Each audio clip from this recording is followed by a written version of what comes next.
Finance and Property Committee meeting at the City Hall on June 2nd at 4:45. I'm Scott Kellogg, standing in for Steve Koth, who's the chairperson, and we'll go around and introduce ourselves in the audience here. Thad? Thad Kubishek, Finance and Property Committee member. Sue? Kyle Kearns, Director of Community Development.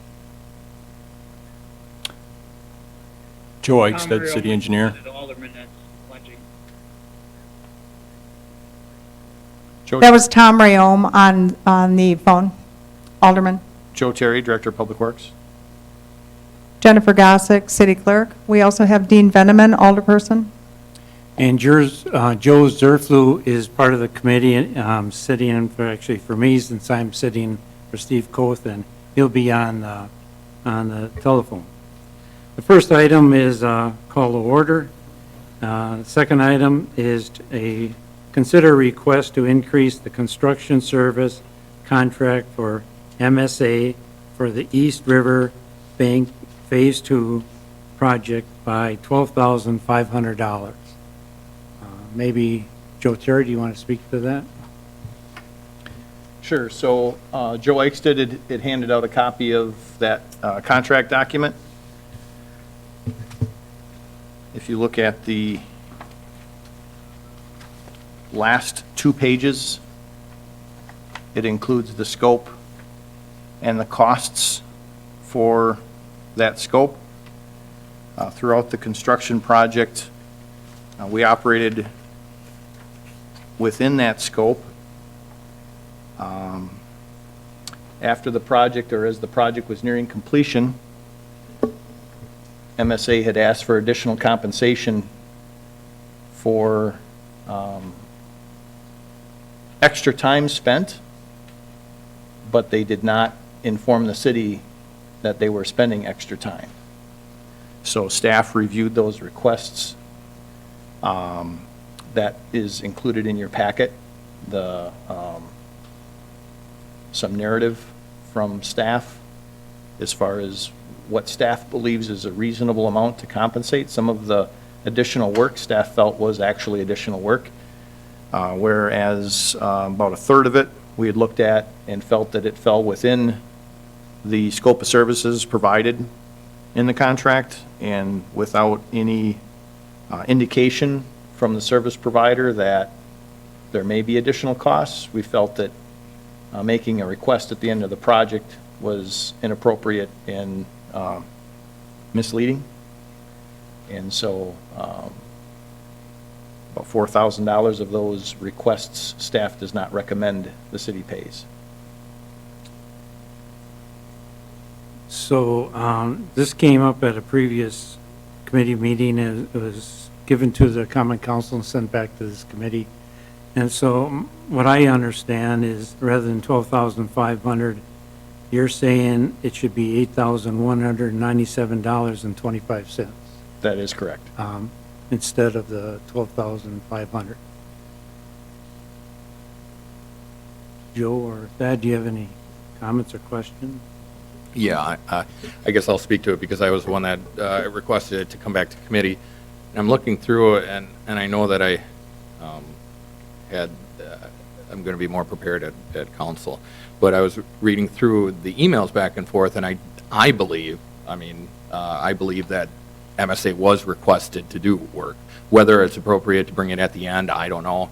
You know, I mean, at whatever businesses do certain things. But there are emails from the previous mayor as well as other staff members inquiring about certain things, and these things are, I mean, you just can't give an easy answer for. So it looks like the representative from MSA went out, physically took time to do it.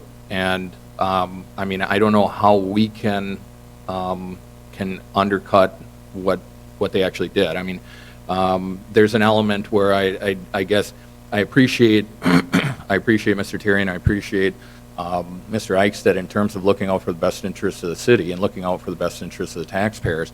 But then there's also an element where we got to be good partners as well moving forward, because if there are businesses that we do business with that don't want to work with us in the future for any other reason that eliminates the competition, and that we could be paying higher rates for other firms in the future. So, I mean, it again, like I said, I'm going to be more prepared at council with the specific emails and the narrations with it. And in fact, this was a document that I had Tim DeSorcy send it to all of us. When was that? That was on May 4th, 2020. So with that, I guess, I mean, it's got to get sent back to the council anyway, so regardless of what it is, I mean, and then for further discussion, I mean, I can make a motion to approve what is recommended by staff, so that anybody else wants to talk on it has discussion. Okay. Joe, do you have any questions? Joe Zerflu?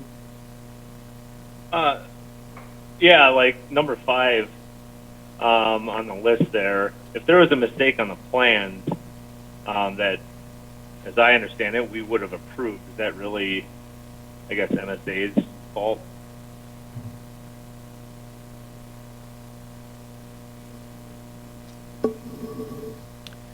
Any other If I may? questions? Sure. Sure, so MSA drew the plans. So, Okay. you know, we felt that, again, when you look at the scope of services provided, the staff's recommendations, and a little backstory, we had a similar challenge on Phase 1 of the East Riverbank project, where there were a significant amount of engineering service costs that were brought up after the project was well underway, really after the fact.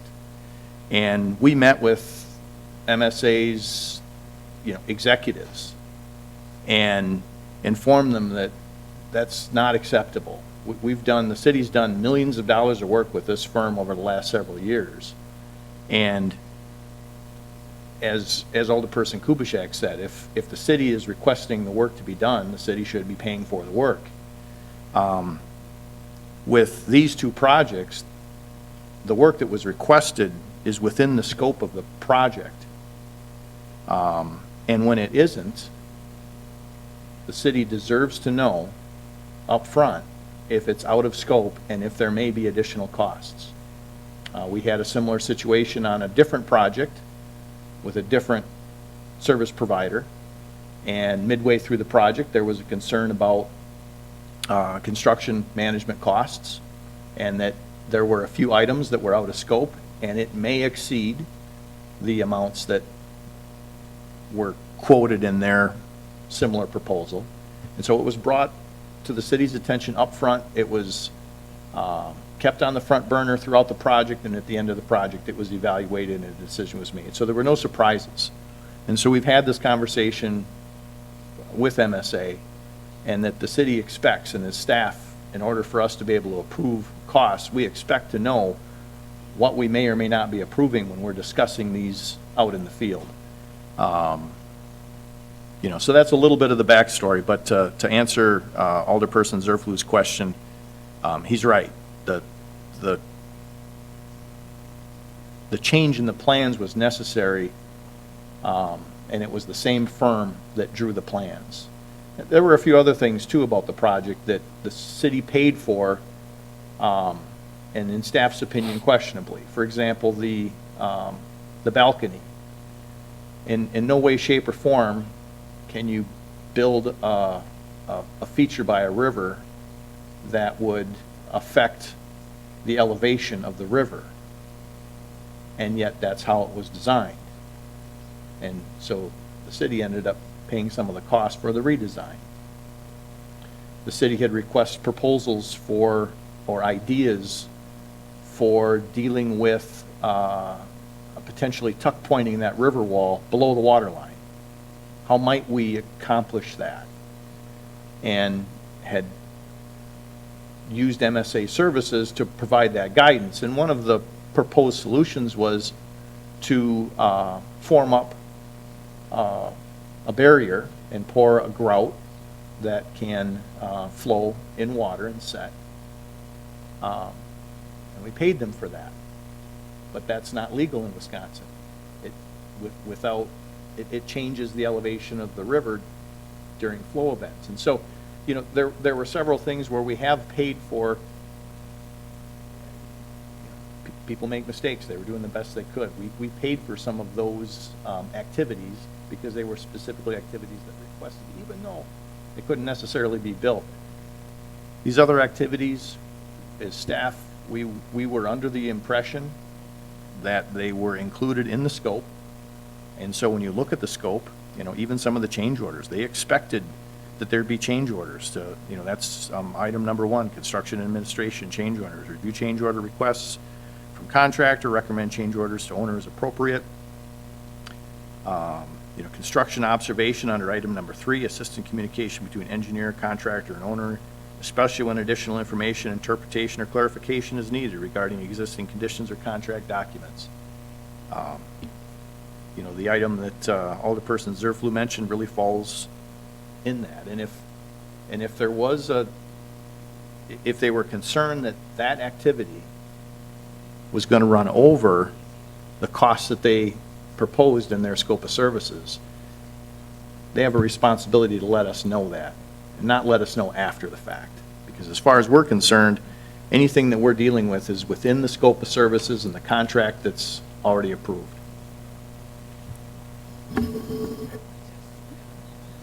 Any other comments or questions, Joe, or that?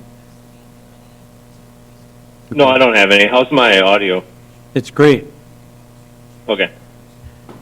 Well, I'd like to go with the recommendations to approve amending the service contract with MSA from $151,365 to $159,562.25, which reflects the $8,197.25 that the Public Works is recommending, and apparently we'll have more of a discussion at the Common Council as a result. So that's my motion. I can second. Okay, second by Alderman Kubaschak. I'll take a vote. All in favor, say aye. Aye. Aye. Aye. No nays. Excuse me, but I had a hard time hearing what this Tom Marilyn had a hard time hearing what the motion was. The motion was to increase, I'll read it again, approve amending the service contract with MSA from $151,365 to $159,562.25. This represents the increase that the Public Works Department is recommending of $8,000. That's all I wanted to make sure I had that right. It was the increase that the Public Works It is. Committee recommended, and that was basically the 2/3 of whatever the bill was. That's correct. I'll just read it. It's $8,197.25. Okay. Yep. Okay. Okay. Number 3, request from Alderman Kellogg to have a standing report to the committee regarding businesses that have received grant money from the city COVID-19 Business Response Grant Program.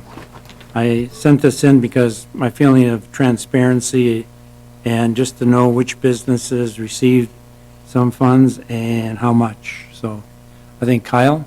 Yeah, I can take this. So thank you, by the way. I think it's also important to bring this up, and I hope to, after we get some checks out, to do a press release with regards to the total dollar amounts, the total number of applicants, and kind of summarizing, the success of the grant.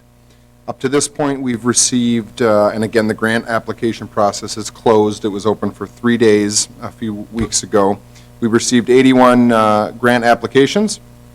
They totaled $106,481 and some change, which is over the, the $100,000 that was approved by council. However, after we sifted through those applicants, we only determined that 62 of the 81 were eligible, and of those 62, it totaled $79,519 and some change. And we began writing eligibility letters that went out about a week ago. Working with the city attorney, we drafted a contract, which is basically a one-page contract that the eligible applicants have to sign, you know, agreeing to the terms of the grant and acknowledging the program requirements. And we have received 52 of those up to this date. So we are still waiting on 10 of those contracts to be submitted to our office. And today, those 52 applicants were provided to the finance department, and they are looking to begin processing those checks. We will also, with those checks, provide an executed contract. So we will also sign that contract, provide them with a copy for their records. And again, so that takes us to hopefully 52 checks going out in the near future, which would total $66,642. And if the additional 10 applicants provide their contracts, then that would add another $12,877, which totals the $79,000 approximately for those eligible. So that would leave us with about $20,000 worth of funds that were not utilized through the grant. And you know, we can discuss what we'd like to do with those, or just, you know, roll them back in the general, or whatever, you know, whatever we choose to do. The last thing I do want to summarize is just, you know, the majority of the applicants were restaurants, retailers, and there were a large number of salons that requested funds. Okay, I don't believe there would be a motion in this particular case, but I want to thank you, Kyle Kearns, with regard to initiating this program and also working with the Chamber of Commerce in filtering which applications should receive the funds and so forth. Any other comment? I do also just want to echo that if it were not for the Chamber of Commerce, their assistance administratively throughout this process, I don't think city staff could have handled the influx of phone calls, emails, and so forth. And I also want to thank City Attorney Sue for her assistance, as well as Tim, the Finance Director. And thank you guys for approving this. I certainly think it is money that's going to a good cause, and hopefully will keep some of these businesses alive and help them to recover after this. Okay, any comments on the telephone, anyone? Mr. Chairman, if I may, Tom Yeah. Realm, as you know, I'm not arguing, disagreeing with, whatever. I post how the program was, but all I'm going to ask for is that we get a list of who asked for and how much money each business got. Mr. Yom mentioned that. I think that's the right of the public to know, not just me. I think that's the right of the public to know. Did you get all that, Mr. Kearns? I think he was asking the number of, what businesses requested funds and how much? Right. Yep. So the public would know too. Okay, going on to, This is Attorney Chris Techbauer. Can I comment on this issue? This is the reason I'm calling in, but I'm a recipient of those funds. sure. You may I own comment. Whiskey Rapids, and I mean, while I appreciate what the city did, I'm certainly better than nothing, but for most of us that applied, that money is far less than even 6 months we were closed. And then if you include the fees for water and lights for a month when we weren't even open, can that additional fund? That's not the issue. That's not the issue. Well, The issue is and I requested, and that's the issue. The issue is I requested who put in for the money and how much money. I don't want to. No, yeah. And I have no problem with that. That was part of the putting in for. I'm asking for the results to show. I don't disagree with that. I don't care if it's published on the front page of the paper. What I'm talking about is regarding the additional funds. He shouldn't be able to talk. I would have to close that Well, conversation. that's why I Excuse me, excuse me, excuse me. I'm Scott Kellogg, the chair, and I'm not going to have this conversation at this meeting. If you want to attend our common council meeting, you may be able to speak to that. But all we wanted to do is have a list of the number of people receiving the grants and how much they receive. We're not trying to judge it, we just want transparency. So that ends this conversation. Thank you. Thank you. Thank you.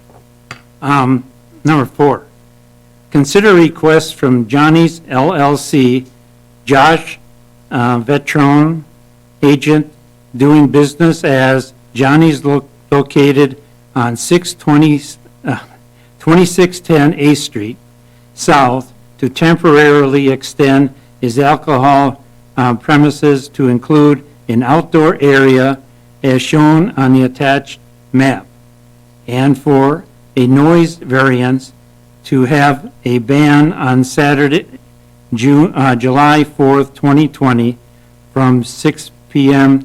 to 2 a.m.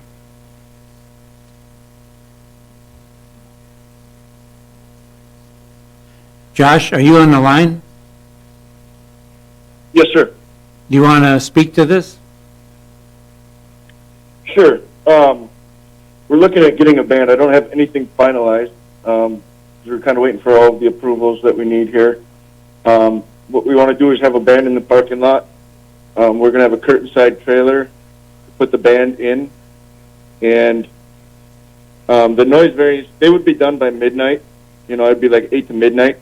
I just wanted the extra couple hours to get everybody out of the parking lot and get everything cleaned up around the neighborhood. So, you know, the noise would be done by midnight-ish. Joe or If there was Mr. any issue with Kujac that or something, you know. or Mr. Zerflu, do you have any questions? Were you calling on me? Yes. Do you have any questions regarding this? No, I don't. Everything seems to be fairly straightforward.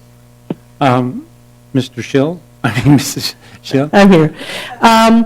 Okay, so I talked with the police chief. He actually, regarding the band and the noise, he wanted it to be closer to actually what our noise ordinance says, which would be 9 p.m. I thought that was maybe a little too early, and I guess in my, did you get a copy of this, what I put in your boxes regarding these next 3 items? If you didn't, I can, did you guys get one? Oh. Okay. Thank you. Okay. Just on these next 3, or these 3 special events. So I guess what we were recommending is the band stopping at 10 p.m. It's bordering a residential area, so I guess that's one issue. They're asking for midnight. Staff is recommending 10 p.m. Also, the premises extension, he put the whole parking lot, I mean, all the way to the residential boundary, all the way to the next property owner, all the way to the street, and leaving no parking. And basically, we thought that it would be more reasonable to more closely mirror what he had done in the past regarding setting off an area off the back of his property and still leaving some parking. And so I don't know if I guess we can ask him specifically what his plan was regarding why that entire area. So we were a little concerned about that large of an area and the number of people. And the other thing, which I think he said that he would do, is to have some security personnel outside, and then the no bottles and only aluminum and plastic cups. So basically the area of the premises extension and then the time that the band should end are the 2 items that staff had an issue with. So Josh, can you comment on the the premises extension and why it's the entire area? Yes, I was hoping to put the trailer more towards the back. I just highlighted everything to make it easier for everybody to see the area. I wanted to move the trailer closer to the trees, to leave more room for people, you know what I mean? And then the parking issue, will be resolved because they will be parking over at the Olympic. And then I have to meet with, the owner of, whoever's across the street, the Goodwill, and talk with them about additional parking if necessary as well. And then, what was the other issue? When the band would end? The time. I sent the letter to everybody in the neighborhood last Friday, and I have not received anybody that had an issue with the 2 o'clock thing, the 2 o'clock time period. Or the band ending at midnight? Correct. Okay. So those are the staff comments on the, So he's requesting a ban ending at 2. no, I think he said midnight, and then the premises extension would be until 2 a.m. Oh, okay. Correct. The band would be done by midnight. I just need the extra couple hours to get everything cleaned up and, you know, get everybody on their way and out of the parking lot. All right. This is Jennifer, City Clerk. I also have received no calls on this, anybody complaining about it. On the letter, you have a copy of it. It does say that they can call the clerk's office or contact Chairperson Coth. To my understanding, he hasn't gotten any calls on this either. Thank you. Any comments or questions or motions? Mr. Kubiszak? Yes, thank you. One of the things I guess I was kind of concerned about is the larger premises extension, but if that's the case where there's going to be a trailer, that's going to be kind of a natural boundary. And I wouldn't really want to have people carrying beer right at the edge of the parking lot, abutting that residential property. But if it's a case where the band is going to be there, that'll mean that the people will naturally be toward the bar itself. So I don't see an issue with that, with this particular situation, and I guess we'll see what happens. I know that Mr. Vitrone and the previous owners have had a pretty decent go at having these summer events, and I guess one way of finding out if it works or not is to allow it. Now, there is that concern about midnight, but I mean, if you got a band from 8 until 10, that isn't very much time either. So I would be willing to extend it to midnight as well, as long as the band stops at midnight, period. And the perimeters as they requested. Okay. Is that your motion? Yeah. I can make a motion. What I don't want to do is again, take away from staff recommendations, who I appreciate, the time and effort giving us these notes, but I will make a motion to, let's see, I want to make sure that I say it right. Make a motion to approve temporary extended alcohol premises to include the outdoor area shown on the attached map for noise variance to have a band on Saturday, July 4th, 2020 from 6 p.m. to 2 a.m. with the caveat that the band stops at midnight. I'll second. Mr. Zarflu seconds. Mr. Chairman, can I comment or not? Yes, Mr. Young. Mr. Young? Yep, okay, thank you. I hope we'd all just take a step back and take a look at the reason probably that this weekend was picked out was because the ski show is not taking place because of COVID-19. And obviously, the places, they can do what they want to do. But I'll sue anybody if I catch it from somebody that was in some place that they helped. And in the city's best interest, to extend any of these premises. I think you got about 2 more items after this, same type of thing. I'd recommend that this committee, that they deny any of these requests for this summer because of the unknown and what we already know. And I'm not listening to the make-believe president we got who can't speak the truth at all. I'll listen to doctors. And the doctors are saying it's going to come back. And you're not going to have social distancing, I guess is what I'm really getting at, with any event like this. Now, I guess if they want to go sit inside and pack their bar, maybe legally that's what our illicit Supreme Court gave them the right to do.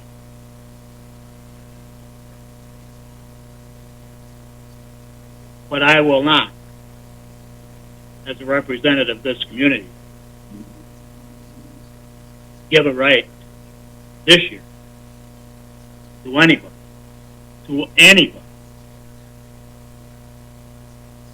to extend their liquor license out into a parking lot, or it's coming up later to close off a street. They want to do it in their bar. I guess if that's legal, if that's what the Supreme Court gave them the right to do, that they can do. But I will oppose it to the hilt. I will oppose it to the hilt. That we extend it, anything outside of any bar for this year until we see what's really happening. And I think that's what everybody sitting in that council, the 3 members that are there, have to keep in mind. Why I don't like doing business this way, talking on this damn computer, but the facts are the facts. And sometime, at some point in time, we just have to quit bending over. And we got to take a stand that there really is something that's out there. It hasn't gone away. It hasn't vanished. The miraculous conception hasn't come down yet from Trump. There's only 1 to 15 people back in February, and they were still going to live.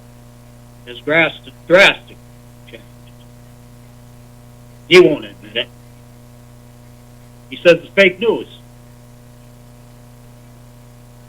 Get real, people.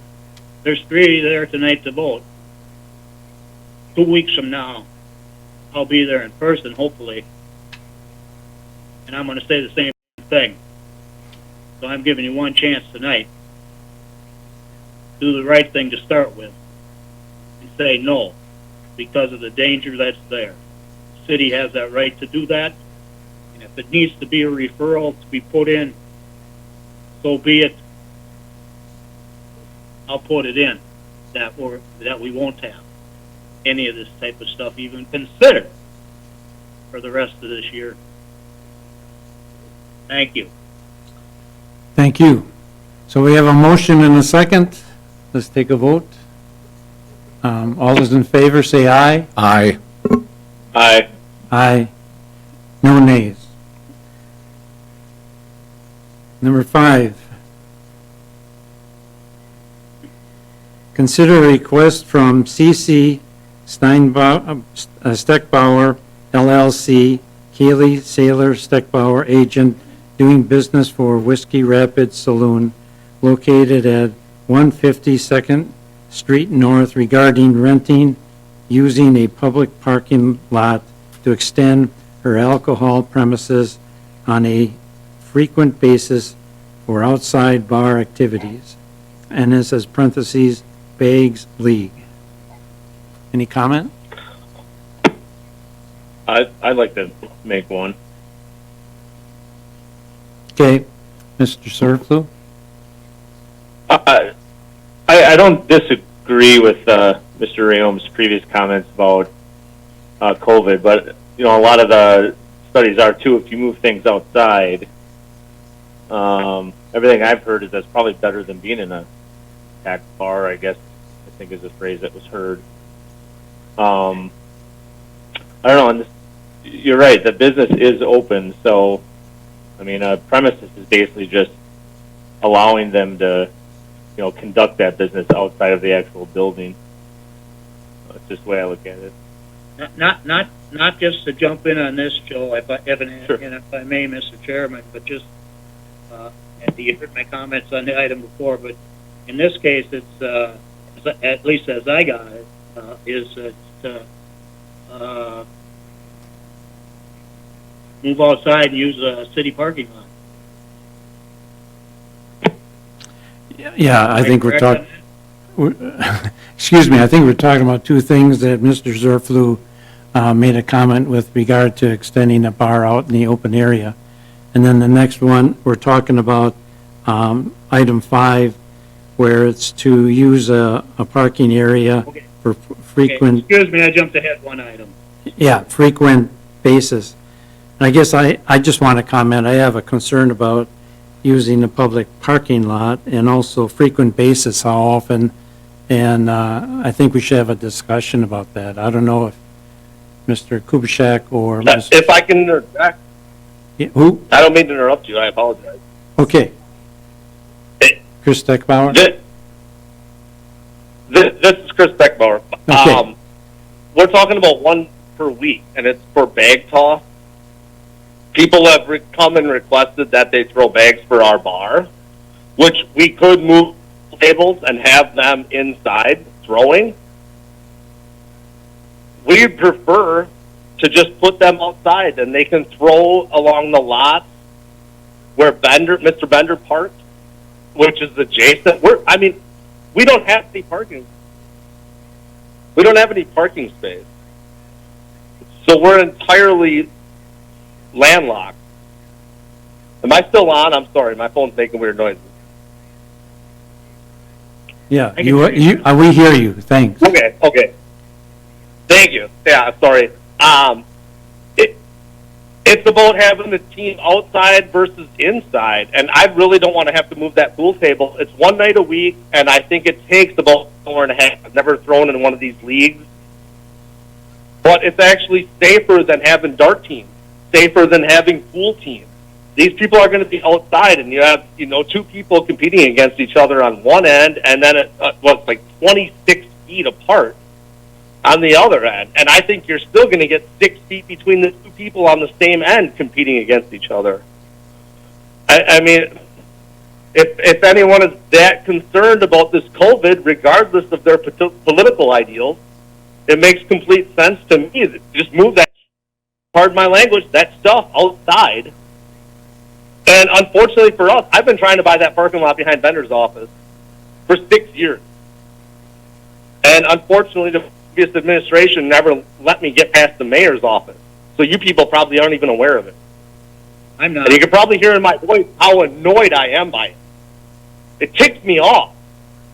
Because that's a garbage parking lot, and Mr. Bender is the first one I approached, and he said to me, if you're willing to spend your own money downtown, you should be able to spend your own money downtown.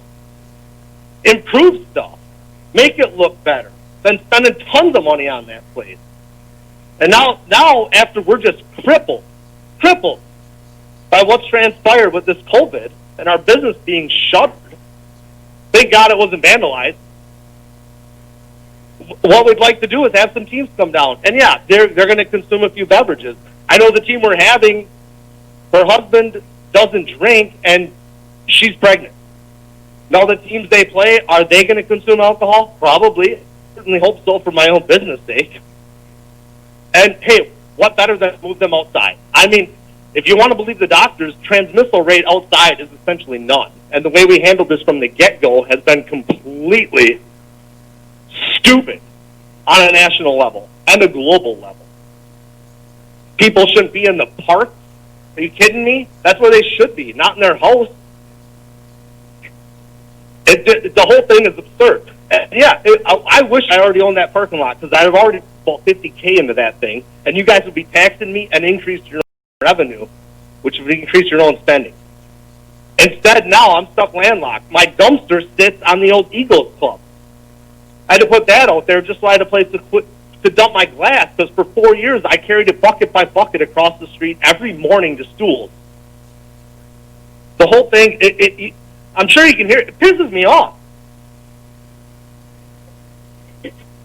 And I understand. But regardless, I hear you. yeah, regardless, the bottom line is at this point, look, we want to bring in a few more people, and it's one night a week. And I'm the city clerk, she has the numbers, and I don't have them in front of me. But I believe it's like 7 to 8:30 or 7:30 to 9, somewhere in there. I mean, we're not talking about 7 nights a week. We're discussing a little leniency from the people whose salaries we pay with our tax dollars, and we pay a lot of them when we're open. And we just, hey, you scratch my back, I'll scratch yours. I have no problem paying my taxes. I pay them early and often, I would like to say. But it'd just be nice to get those people down there. I don't know, it's going to be one team, is it going to be two? I don't know. If they know we can actually have bags teams, chances are there's going to be 4 teams lined up, but we're not. We're going to be limited to 2, I'm sure. And it brings those people down, and they'll come in, they'll use the facilities, and they'll come in and get a drink, and they're going to be out there. And you know what? There's going to be no glass out there, because you know who sweeps that up every morning? Me. So it's going to be cans, it's going to be glass, plastic. No bottles. And whether that's in the Eagles parking lot, which is gravel, and unfortunately the people that pick up our recycling make a mess of it, which I clean up all the time. Somewhere around our building, it would just be nice to have people be able to go out and enjoy the outside. And that many fewer people inside our place, which I've already reduced the number of seating we have. And I don't want our regulars. Our clientele is not 22. Our clientele averages in their 50s, and 40s. These people are concerned about their health. They know they're more vulnerable. Our card players sit in that front window. The average age up there is probably 75. We don't want to lose any of those people any earlier than we have to. So if in the evening, I'm not even certain. I'm going to be honest. I'm not even certain. I think it's a Monday night. The city clerk can chime in and correct me if I'm wrong. But get those kids outside. For Christ's sakes, that's where kids belong. Jennifer Gossick? Yes, it is Monday nights from 7 p.m. to 9 p.m. He wanted to start June 8th, but it would be as soon as it's approved by council, through August 31st. All right.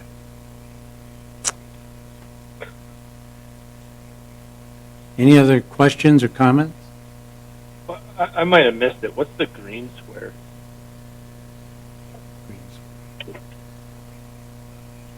Is it nothing? There's a green square on the map here that's kind of adjacent to the yellow one.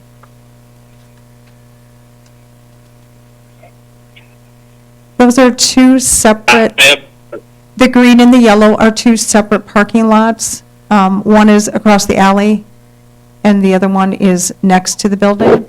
Right. I think, this is Sue, the map they're using is from a special events app that they had filed last year, where they wanted to do just a one-day fundraiser, and they had 2 locations. Their preferred location was the yellow, the second location was the green. But it's my understanding for this request, they want the yellow, but that's just an old map that is being used. Okay. I got you.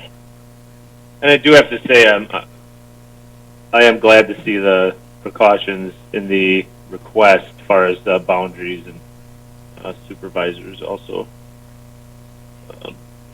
or bouncers as you call them. Well, that request was for Mike Christensen. That initial request, the bounces and all of that was Mike was on the military flight that goes out to DC every year. We were doing a fundraiser, but we didn't have enough teams signed up, so we just raised money inside the bar. But we still utilize that same map for this quest. I mean, I don't think we're going to need bounces out there. These people are throwing bags. Like I said, the team that initially requested this has a pregnant lady and a non-drinking husband. I mean, You would have a boundary of some sort. oh, absolutely. There's going to be Okay. they're gonna be our teams. I mean, if you want me to put up caution tape and stuff every night, if that's what it takes to do this, then so be it. I'll meet your requirements. I mean, preferably it's just going to be a bunch of adults. The people I'm discussing are in their 30s. Yeah, and I'm So, not suggesting you need like a, electrified fence or anything. Look, just as long as there's a designation so people, if they're going to wander, they're making a conscious effort knowing, you know what I mean, that they're outside the area. Absolutely, yeah. No velvet rope, but certainly something they know. Look, pardon my language, but it's going to be, don't fuck around out there, or you're not going to be able to play out there. That's the bottom line. Which is that way with everything in life. All right, thank you. Sorry, I apologize. Sue, do you have any other questions? Yeah, right, as I outlined in my memo, my concern is that it's city property. I mean, I recognize that they don't have any outdoor location, but that's true with a lot of other businesses also, and I'm concerned about, generally, we would allow these types of events, would allow the temporary use of property for like a special event, a fundraiser on occasion, but for a kind of a continual use, this really wouldn't be considered a special event, so that's why I suggested, I first suggested that maybe it would not be appropriate because it is, like I said, it's a city parking lot, and to basically have them move their bar into that area, I think it's kind of unprecedented and would be concerned about other requests. However, having said that, I think, it's contiguous to their location right now. But I think perhaps you might consider some type of a rent for use of that space, just like we would do for any other public property that someone's actually going to be using for a commercial basis. As I said, I'm making a distinction between this, what they're doing, and a special event that might just be a one-time use. My other concern is regarding allowing alcohol on public property with someone else's license, and as I said, we generally have done that in limited circumstances temporarily, but this would be a kind of a continual, continual use of that alcohol license, and I've always been cautioned that we might lose our immunities that we have for alcohol licensing when we allow other people to use licenses in the public rights of way and streets and alleys and parking lots. So I just add that in there. So I am somewhat concerned that others may request to do this, and then what we might do for those if we have parking available or park land available or sidewalks or streets, and then kind of what we might do for them if we're going to do this for this individual. But I guess those are just my concerns, and I don't know when Joe left. I was going to ask them. I know it's permit parking. I'm assuming it ends by, Jennifer, you sent us a picture of it, right? I think it ends by... Yeah. Sue, which one is this? What's the, it's an E, is it E3? Looks, Or I'm not sure if they're both say the same thing. E3 is the one showing you, okay, so E3, it's a 2-hour free signed parking, 10-hour metered parking, 9 to 5, Monday through Friday. Okay. And E2 is the green one, and that one is parking by permit only, 7 to 5, Monday through Friday. Right.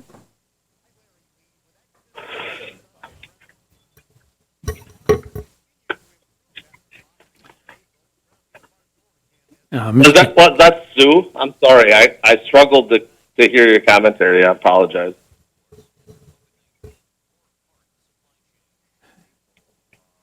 Right, I expressed my concerns with the public property. Yeah, I wanted to make sure that was you. I'm sorry. I wanted to make sure that was you that was speaking. Yes, it was me.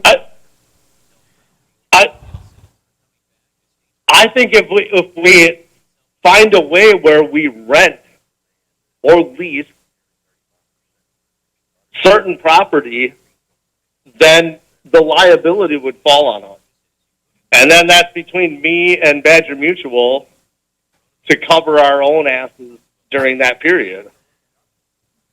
And then it releases the city of liability during that period, which hopefully, I imagine between the two of us, if the city council is willing to do this, then I think the two of us can come up with a proposition where it all falls on us. And you can never negate it, but you can certainly minimize any risk involved for the city.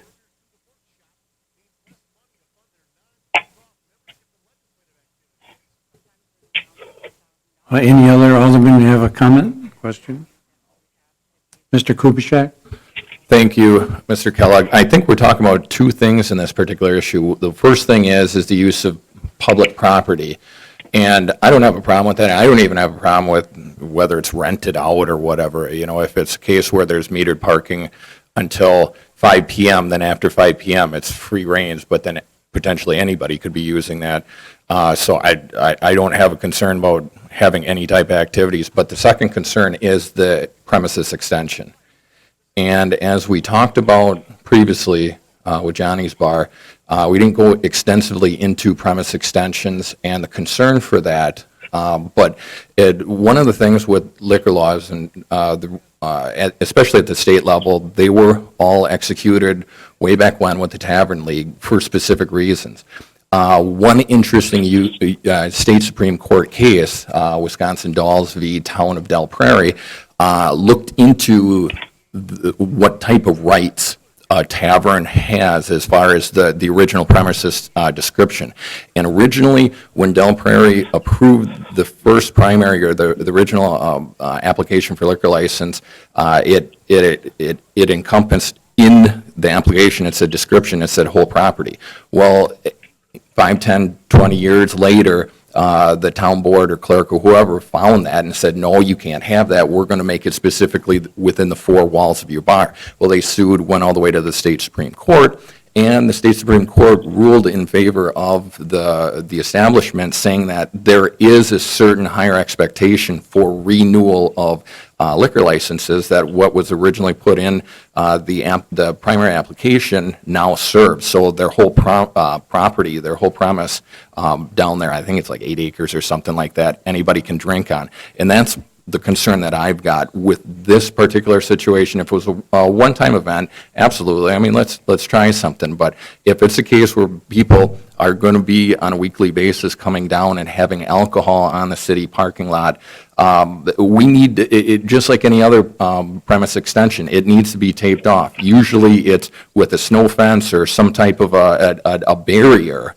that people know. And even if it's adults, it doesn't matter if it's adults or children. And realistically, everybody that has the liberty to drink are adults. They're 21 years old, at least. So there needs to be more than just some type of operation that says, oh, no, don't worry, people are going to abide by that. We don't know that.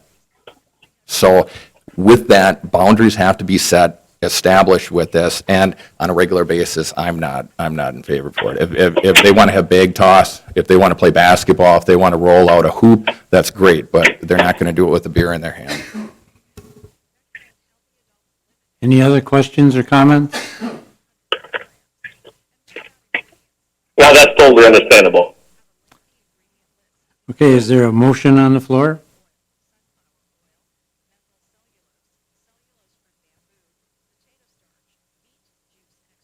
Can I make one? Sorry. Is that Steinbeck? I guess, I know you asked for comments already, but I guess I wasn't aware of that precedent that Mr. Kubishak just mentioned. That maybe this is something we need to discuss further with the business directly or something. You know, I'd love to have this guy.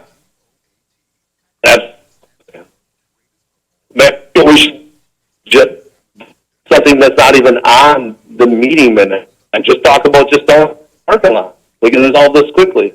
You bring it to the full common council, city council, to purchase it. You know, our funds evaporated during the COVID. I'm sure we'll come up with this. I have to go to my bank, buy that parking lot, and I'll bring Better down there who leases those lots. I've already discussed it with them. Be more than happy. Okay. City can increase their own revenue. We can move from there. We can, this issue in its entirety, the 40 becomes one. Well, this is the chair, Scott Keller. We can only deal with the motion on, or the statement that we have on the agenda, and we're not going to talk about the purchasing of property, et cetera. And there is no motion on the floor to have this pass, so what would be? Well, I understand that. The whole And so then it would be tabled. thing that you guys want to discuss that behind, but it is all about the community. Right? Just table it? Ms. Schill, is this a case where if parties from the public were playing any type of beanbag toss on public property, would there be a situation where they might be asked to leave? Or is that a potential use as long as there isn't any cars parked there type of thing? I mean, I can't imagine that they'd be asked to leave. We're not under any stay-at-home orders, right? Well, but I mean, I think that parking lot is generally meant for after-hours, downtown parking. I mean, whether it's needed or not, I guess. I think if someone set up something in one of our parking lots that, I guess would be complaint-driven, but we probably wouldn't allow that, but. I apologize, Ed, for clarification. As far as during the day, because people are actually paying a fee to park there, there's like an exclusivity ticket with that. But after that period of time, it's kind of like first come, first serve. Now, it's specifically designed for parking, it's a parking lot per se. But if there was some other public activity that wasn't private, if it wasn't prohibited, like only you can do it and we're not going to let you do it, if it was open to the public, it isn't necessarily an illegal act on public property or a non-exclusive type of a operation with having that pay during that 7 to 5 period or whatever. I mean, I can understand the 7 and 5 when someone's paying a rental fee or a parking fee or an annual whatever, that there is a claim to that. But after hours, it'd just be kind of just like a regular city park. Well, right, but I don't think that's that's not what they're having an organized league where people are probably paying, the sponsor pays a fee, it's a little different than just people walking by and deciding to start, but, I guess it would probably be complaint-driven whether someone would, but I would rather have some type of a legal arrangement with them if that was going to happen in terms of when and where, and whether it be a lease or a license or something, if they're going to continually use that space, whether it be for alcohol or not. But I guess if people walk out of the bar and want to hang out in the parking lot, if there's no alcohol, I guess I would say, first and foremost, it's a parking lot, and we probably would rather have it for parking, but that, I guess, can be changed. I guess what I could do is make a motion on the floor. I'm not interested in doing a premises extension at all, but I'm interested in making a motion to compel the city attorney to see if we can create some type of agreement, rental agreement for that. Does that sound like a reasonable motion, Mr. Chairperson? Sure, I would second it. It seems like there's a number of issues that have to be ironed out. And I appreciate all the comments that Ms. Schill mentioned and also Mr. Steckbauer. So I think let's just work with the attorney and come back to the Common Council with some specificity with regard to the next committee meeting. Okay. Anybody has a comment? Not now, but I will in 2 weeks. 2 weeks. Oh, okay. So the motion I have was, it now, but I have it now, but I'll save it for 2 weeks. okay, thank you. So there's a motion to have it explored with the city attorney and to come back to the Common Council. That's a motion and a second. Let's take a vote. All those in favor? Aye. Aye. Aye. Motion carried. Number 6. I'm sorry for interrupting, but I just lost my cell phone signal and got disconnected. I just ran over to my neighbor's house. I'm on her phone. Can you please fill me in on what's transpired? What transpired, there was a motion to have the city attorney speak with you because there's a number of issues that surfaced that we think can be resolved, but we just want better clarification before a vote is taken by the Common Council. So if you work with the city attorney, Sue Schill, and she'll come back to the committee with the proposal that hopefully it may meet your needs. So that was the motion, and it was passed, and so we're going on to the next item. Okay, thank you. So All right. Thank you. if we can resolve the issues with her, can we move straight to city council, or do we need to come back to the next one of these meetings? You'll have to come back to one of these meetings. That's the process that we have. All right. That's the first Tuesday of next month. The first Tuesday of next month. Okay.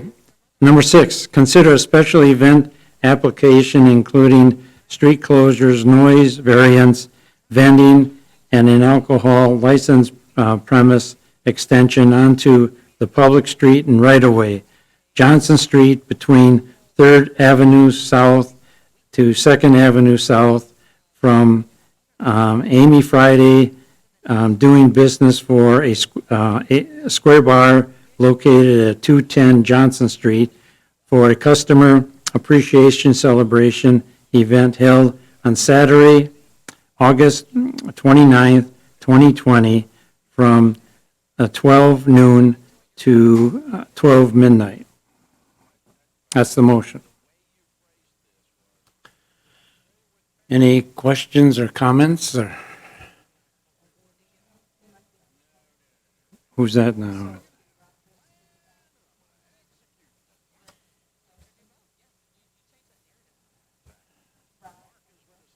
Rob or Rick, are you on the phone? Yes, we're here. We are here. It's Rob. Okay. Do you want to comment to your request or application? I didn't hear the question. Do you want to comment to your request or application for the special event?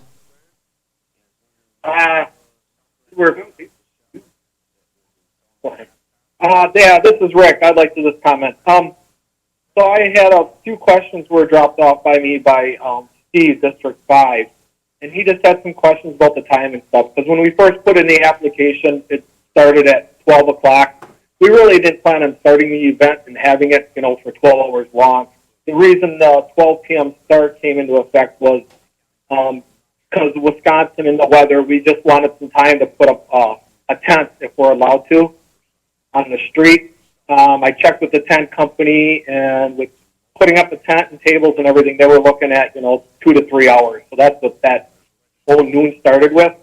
I did check with Christy Agee from the Wood County Health Department, and she did not think we'd be a problem for her at all with the farmer's market. She said they'd still be able to enter the parking lot off Goggin Street.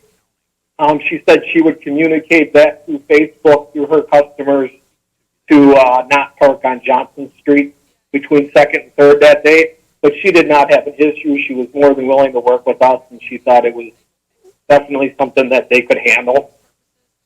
And then last month, I know another comment was the free beer and stuff, and we've been talking that back and forth. I mean, it was going to be a limited supply anyways, but we definitely could go with, $5 entry fee, and that's going to get you 3 tickets to have a beer, to have beers with that. And then if you want to go back up, you'd have to, purchase another $5 for 3 beers.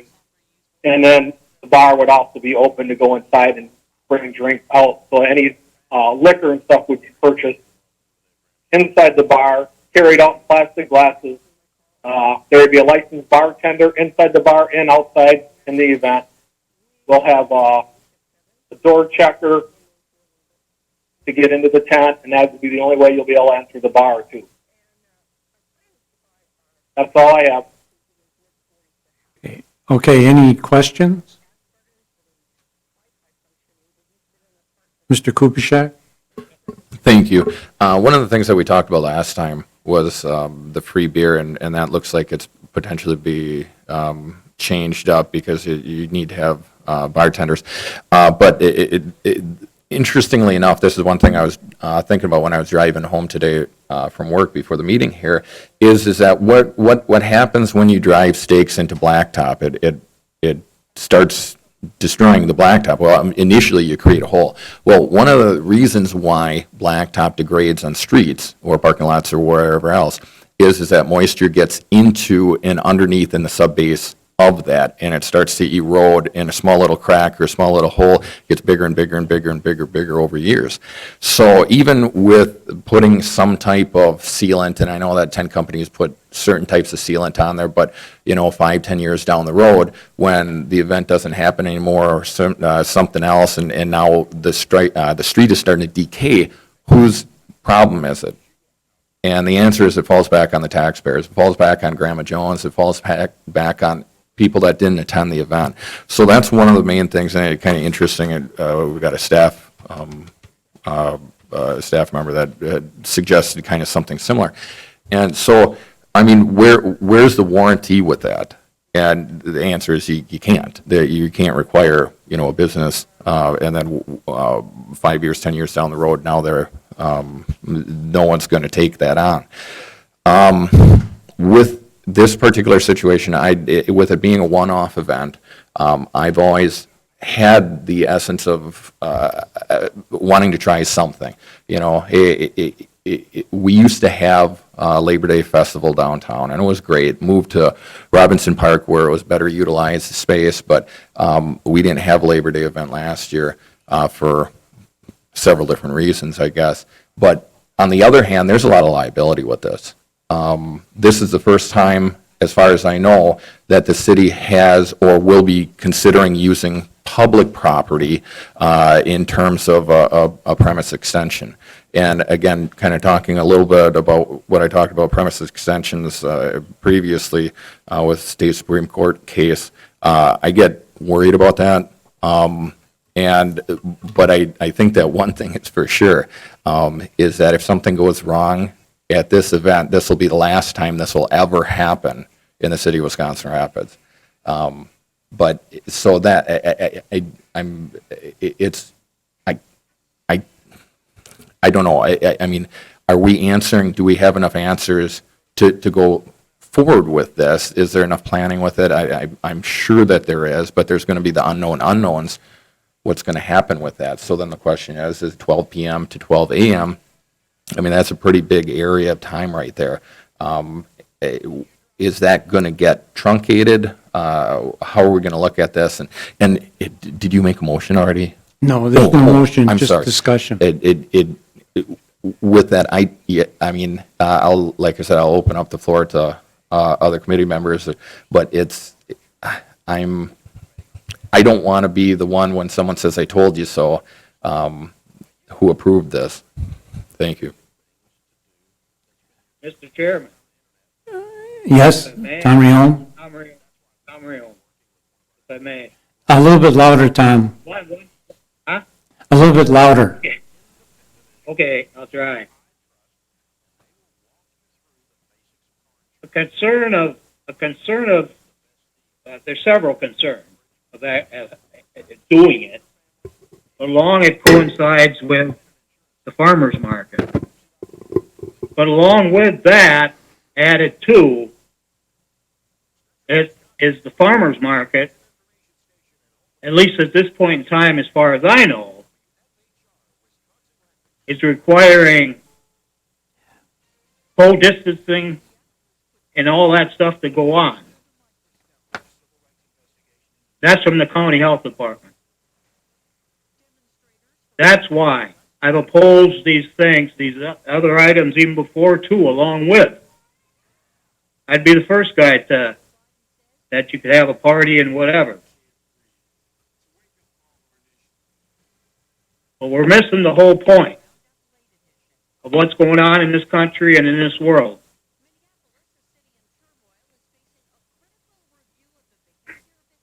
And I don't know how, in a bar setting, that we allow it on our city street or a city parking lot without strict guidance, co-distancing. That's there. That's what the county health department's advising, as far as I know.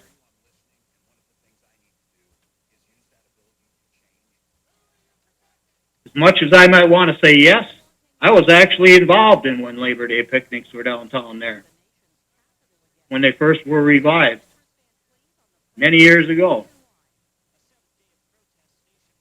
We're in a whole different world right now.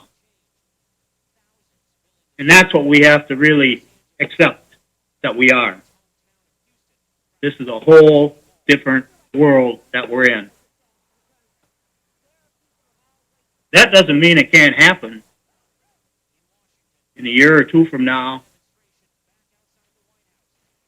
Right now, the handle is so loose that nobody has a handle on it. And for sure the White House doesn't.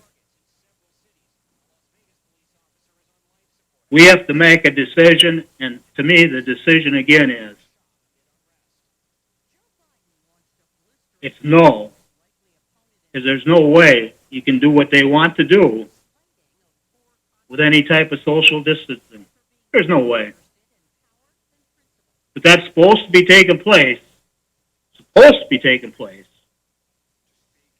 at the farm market, which is starting next week. This week. Supposed to be social distancing, prepackaged goods, not samples, that type of stuff. The whole picture by this committee is being missed. Actually, the whole picture, I think, by city is being missed. What to look at. There's tough decisions to be made. And I don't know that we have anybody other than me that has enough whatever to make that tough decision. So that's all. Thank you. Well, I would just like to comment on some of that. I did, like I talked before, I did speak with the Wood County Health Department, Christy Agee, who seems to be very active and involved in what is going on in the public. I thought these meetings were just with the committee. No, I mean, we could have speakers that it deals with a particular bar, they can come and speak. I'll get my lawyer on that one, because that ain't worded right then. Well, at all the other committee meetings, we've had visitors and they've had a chance to speak. So let's give this person a chance to speak and he'll have a chance to respond. Thank you. So, I mean, when me and Christy did have a conversation, we discussed the whole farmer's market first, and then she even told me she's going to take her farmer's market hat off and put on her public health department hat. And she asked me what our plans were because of the whole social distancing and stuff. And we talked about hand sanitizer stations, bathrooms. We're going to do all that. She mentioned signs. I didn't think of signs, so we'll definitely have some signs by the entrance to maintain social distancing. All tables are going to be 6 feet or more apart. We're going to separate the beer wagon from the band. So there won't be, they won't be close together. One will be on one side, one will be on the other to help the flow of people. I guess that's all I can say I can do for that. Can I stand there and make a ruler and make sure everybody's 6 feet apart? No. But do they do that at Walmart? No. So that's where we are on that. Okay, any other comments, or Alderman Zerflu? I don't have any comments, no, thank you.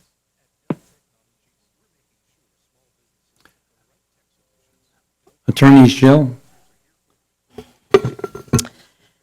Yeah, just as far as staff is concerned, we were somewhat concerned that, that this is, this is basically for your wedding, is that right, Rick? Yes. Customer Appreciation Day. Well, yeah, What? Celebration, friends, customers, family. okay. So anyway, city staff was concerned in conversations with the parties that this was basically for a wedding, and it wasn't really going to be a public celebration, especially since at the last meeting they had said that they weren't going to publicize it or anything. So, we were somewhat concerned, first off, that we were closing down the street, not for a public event, but more for a private event. And then obviously the concerns also with extending the premises, using the street and having that alcohol license be extended into a public area is the same concerns that I had with the last one. It seems like you may have addressed the farmer's market issue and the free beer, but Joe Terry from the Public Works Department said that we would not be recommending putting tent stakes into that street. So that was just his comment. So those are staff comments. Okay, Mr. This is Zerflu? dropping this further, and I just want to comment that right in front of the bar, not this past year, they didn't do it, but encouraged in the previous years, had put a tent up right straight in front of the bar. The tent was staked to the ground. There's one there, and there was the one between 1st and 2nd Street. I was told at that time I had talked to Stevens Point tent company, because they had the ones that had done it, and they said, yeah, that was a stakeable street in the city. And when they pulled up, before they left that night, the holes were patched. They were gone. The next morning, besides the fact, and that street is stone coated we've been there 4 years. It's been stone coated twice over the top in the last 4 years. The history of the holes in the road are gone. It was each and every other year. Any other comment? That's all I have. Mr. Zerflu, do you have any? No? No, I don't. Is there a motion on the floor?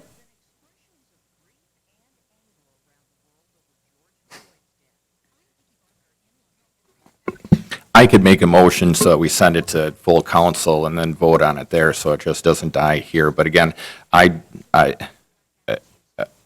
don't know how I'm going to vote at full council, because there's just too many what-ifs. I'm not, especially if there's a suggestion of a wedding. That's a private event, and is someone charging? Like, if you're at a hall, you're going to have to pay a couple grand to rent a hall. So is someone making money off of this, not just a customer appreciation party? And even if it was a premises extension, that would kind of benefit the business of selling beers. That's fine. But if it's a secondary event that's actually going on where someone's making money on it, then no, no way. But just for discussion's sake, to move it to council, I'll make a motion to approve right now. Is there a second? Yeah, I'll second it. Okay, there's a motion and second. on the floor. Let's take a vote. All in favor, say aye. Oh, wait. Yeah, actually, the special events applications are, you are the determining body for that. You give the final okay. If you would deny it, an appeal could go to council. So that's how it is set up. So I'm not sure. I guess if you refer it really without making a recommendation, I guess in essence that's a denial, and assuming that they'll want to go to common council, so it'll basically be the same thing, so. So then clarification on that, Sue, is unlike a different motion, you can't have a negative motion, you just don't even have the motion in the first place to vote something down. This is that we have to go up or down on this because we're approving or denying a special events request. Right, and your decision does not, let's say you approve it, that does not go to council, then it's approved. If it's denied, though, then they have the ability to go to council, so really anything that's going to council really should be, would be a denial or a no, or not an approval, basically. So I think we're talking about the same thing, but, right, so it's not, it can't be referred to council because you really are unless you're basically referring it, you're basically denying it by not taking a vote on it or not taking action on it, I guess, so. Okay, for just one more clarification, if a motion is not laid out on the floor in a second, then that's technically a rejection there? It isn't like it just falls into no man's land? Well, I mean, I guess, we don't have anything specific in the ordinance that says that if it's not acted on within a certain period of time, then it just goes away. I guess I would think that at some point they have rights to appeal to the council, and you can't just not take any action and push it off. So I would advise that you have a vote on it, or if you're thinking you need more information and you want it to come back to you again with more information, but you are really the decider of what, you're the only body that can really, that you're supposed to approve it or deny it, really, and then council is just the appellate body, so. If we, should you decide to amend your motion or we decide to table it, would that give them enough time if we just push it off a month to look into some of this? I guess that's a question for Mr. Jinsky. Do it that late. No, we put this, getting close already, the end of the first week of June. The end of July before we start the council meeting, and we have a month to get ready.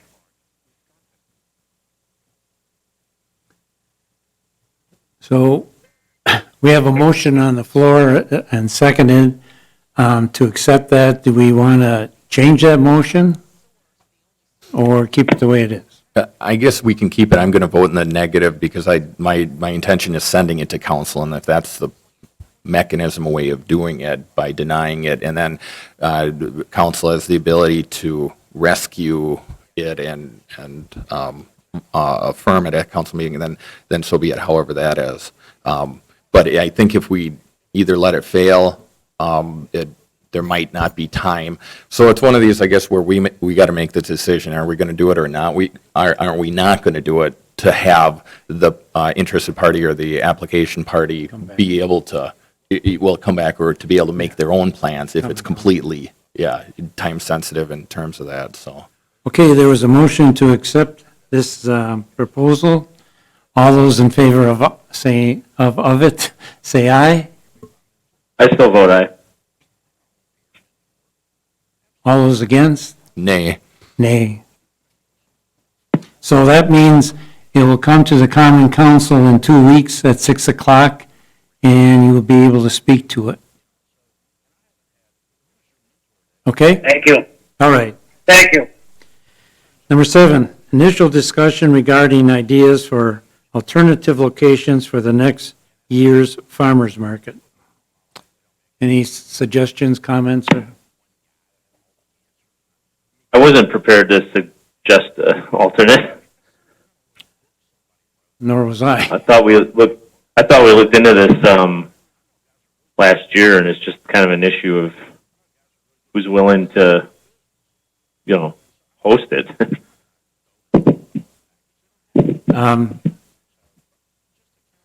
Mr. Kupiszak?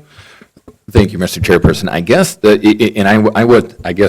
I was kind of caught off guard with this too. I didn't really have any suggestions, but I will suggest Robinson Park. I think that we've got a great green space, and I know Mr. Rayom has talked about this in the past, and it's in his district, but Robinson Park worked out very, very well for the previous Labor Day picnics that we've had there, and it can accommodate a lot of people. It's kind of off the beaten path a little bit, so it isn't intrusive in terms of everyday activity, and it's kind of a welcoming area. It's a sustainable area compared to downtown.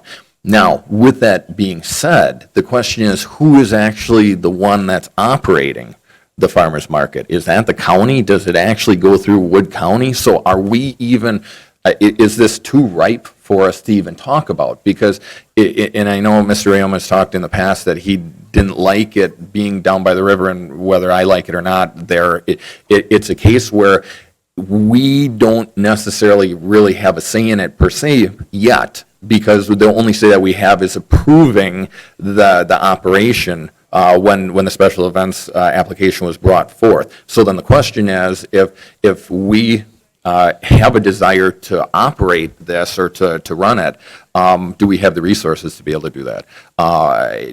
Do we want to take over and now have some, obviously we'd need at least one staff member part-time to be working on this. So where are we at with that? Is it a case where, and I've got no idea, I'm just preemptively saying, is it a case where the farmer's market may not be around next year? Is resources not available at the county level? And I understand the location, we're talking about the location with it, but if we're not the ones that are actually in charge of it, can we really dictate or tell someone else where to put it? I think we can only tell them where they can't put it when they bring forth the application, if that makes sense. Any other comments or questions? Yeah, just to clarify, there's a little delay. I hope I'm not interrupting anybody. No, it's fine. Thanks. Yeah, when I said host, I meant host a venue. The health department is the one who, from what I understand, holds the permit from city council because there's road closures involved and stuff like that. And I'm not sure if it was completely on private property. I assume they'd need a permit, but yeah, I agree. I think if I caught everything sad with the echo from the mics there, I think you're saying, should this really be up to us to try to locate a place, or up to maybe the health department? I believe that you correctly understood that basically it's the health department to come forth with a proposal and recommendations, and maybe we could ask them to get a committee together to come up with multiple locations so they can bring it forth to the common council. So, Mr. Chairman? That was a bullseye for me. So okay, Mr. Kearns? I just wanted to reference that previously this year, the farmer's market most recently did get a site plan approval through the Plan Commission and subsequently through the Common Council. As I've been brought on board here as the Director of Community Development, I've tried to understand the history with regards to the farmer's market, how it's evolved, the challenges with it, and it's something that I'm hopefully going to continue to work towards understanding and work with the County Health Department to strategize, to brainstorm, and try to come up with a location. So it certainly can be something that community development staff can work with the health department on to, do some further analysis and then possibly provide an update to council perhaps in the fall as the farmer's market is starting to, dwindle with the winter months approaching. I think it's great. So, yeah, let's leave it at that. Number 8, consider a request to waive interest on special assessment payments because of the pandemic. Any comments or questions with regard to that?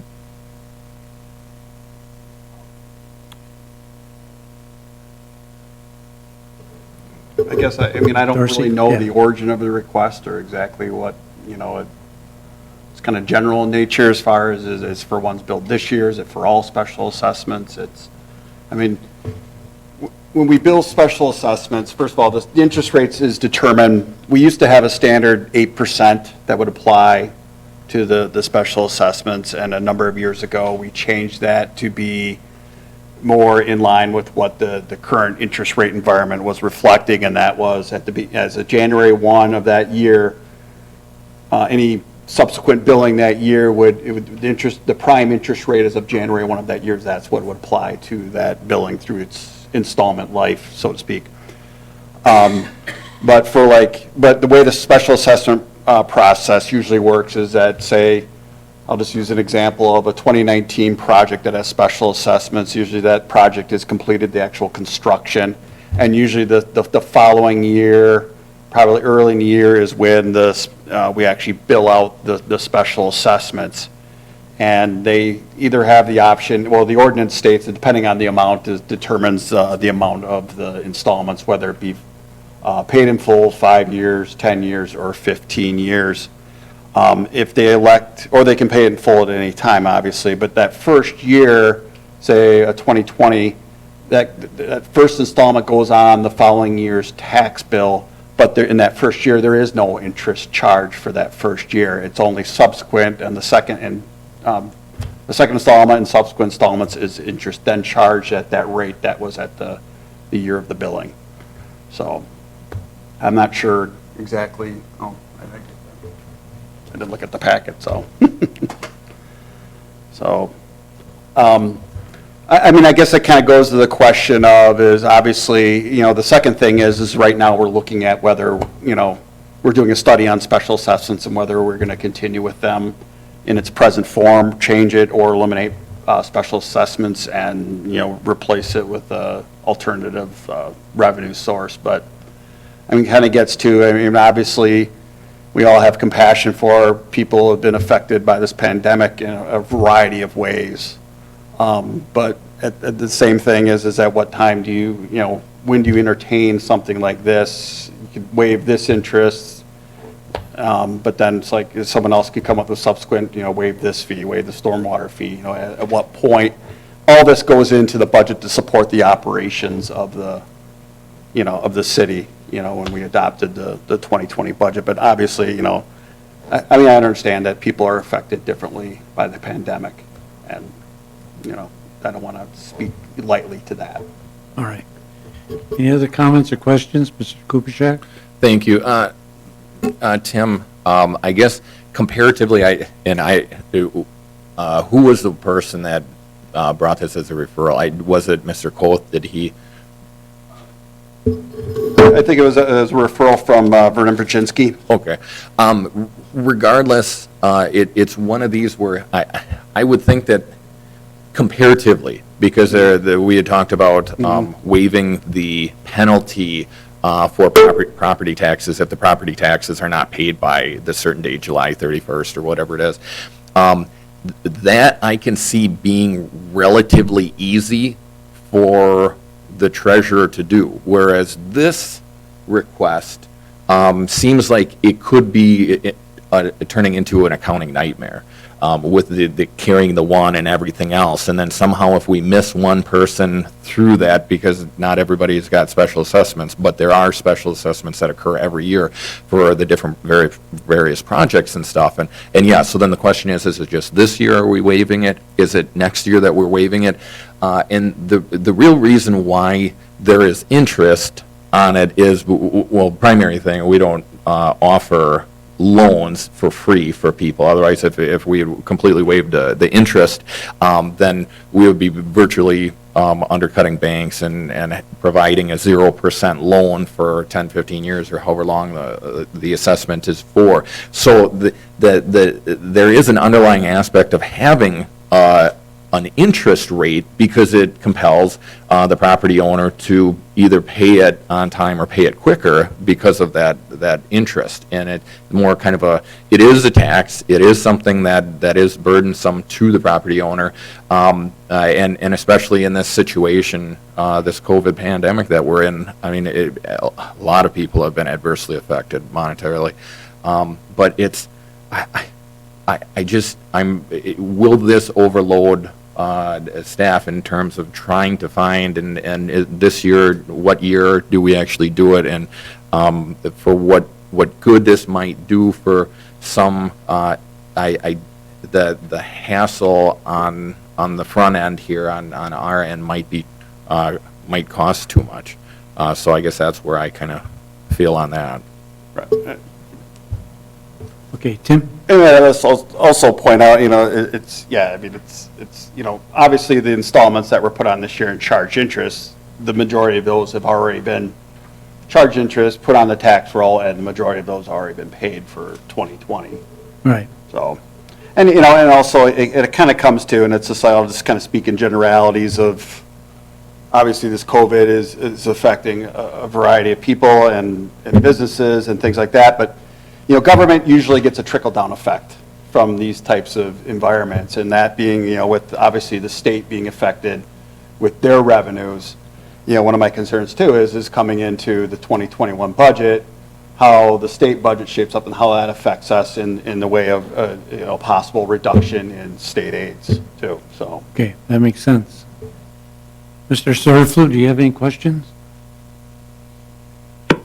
No, I do not.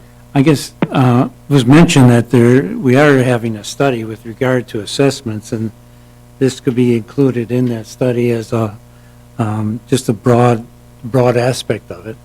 But if I don't hear a motion, then I think this would be just tabled. Okay? Okay, going on to number 9, consider a taxi cab license renewal applications for Alley Cab LLC, doing business for Alley Cab, Allison Renzi, owner. Yes? Need to make one correction to that item. It is not Alley Cab LLC, it's just Alley Cab. So the license, taxi cab renewal application is from Alley Cab. Okay. Any comments or questions? Mr. Kubichak? Thank you, Mr. Chairperson. With this being a renewal, is there any reason that we should not be approving it? Is there any concern or? Not that I know of. Then with that being said, I'll make a motion to approve. And I'll second. Okay, there's been a motion to approve and second. All in favor, say aye. Aye. Aye. Okay. Any nays? No. Okay, number 10, consider approval of retail alcohol license renewals. Direct the clerk to notify applicants of the city's intent to not renew if necessary. Okay. The police chief has approved all of the applications so far, all of the applicants. I gave you a list of ones that have yet to pay the fees, and they need to be paid. Normally, we have them paid by a certain time, but we're working with people to get them paid prior to renewal, just because a lot of these establishments have been closed, but there's only a handful of them that have not paid yet. So if you make a motion, I would recommend that you make the motion to renew as long as they pay the fees. Those are the license renewal fees. Okay, Mr. Kubichak? Thank you, Mr. Chairperson. I guess I'll make that, unless anybody has anything else, I'll make the motion to approve contingent upon all fees and taxes and anything else that are paid up gets paid by June 30th, prior to the deadline of the liquor license. I would second it. All those in favor, say aye. Aye. Aye. All those opposed? No one opposed. The beverage operator's license? These are for both renewals and also for new applications. Again, the police department has approved all of them from a criminal background check. I will make the motion to approve all the operators' applications as presented to us. I would second it. Okay, there's a motion on the floor and seconded. All those in agreement, say aye. Aye. Anyone Aye. opposed? No one's opposed. Out of the bills, I think it's 3,747 to 4,101. Anybody have any questions about those bills?